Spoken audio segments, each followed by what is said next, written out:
Praise the Lord. May 19వ తేదీ 2024. ఈరోజు దేవుని వాక్యము. ఎలయనగా సింహాసన మధ్యమందుండు గొర్రెపిల్ల వారికి కాపరి అయి జీవ జలముల బుగ్గల యొద్దకు వారిని నడిపించును. దేవుడే వారి కన్నుల నుండి ప్రతి బాష్ప బిందువును తుడిచివేయును. ప్రకటన గ్రంథము 7వ అధ్యాయం 17వ వాక్యము. అవును క్రీస్తునందు ప్రియులారా, క్రైస్తవ జీవితం ఒక పోరాటం.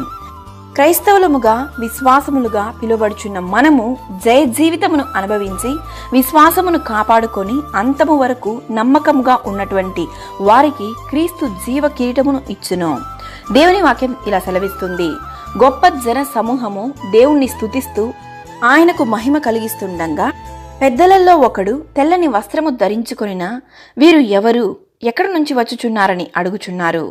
అందుకు అయ్యా నీకే తెలియను అనగా అతడు ఇలాగు నాతో చెప్పెను, వీరు మహాశ్రమల నుండి వచ్చిన వారు గొర్రెపిల్ల రక్తములో తమ వస్త్రములను ఉదుకుకొని వారి వస్త్రములను తెలుపు చేసుకొనిరి.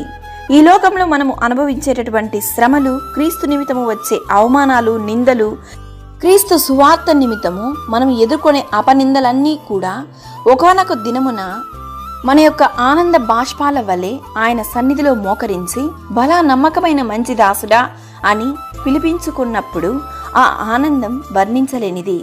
సింహాసన మధ్యమందుండు గొర్రెపిల్ల వారికి కాపరి అయి జీవ జలముల బుగ్గల యొద్దకు మనని నడిపించునుగాక.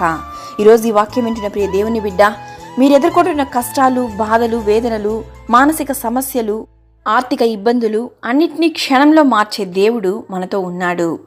మీ దుఃఖమును సంతోషముగా మార్చి మీ కన్నుల నుండి వచ్చే ప్రతి బాష్ప బిందువును తుడిచివేయునుగాక. ఆమేన్. God bless you.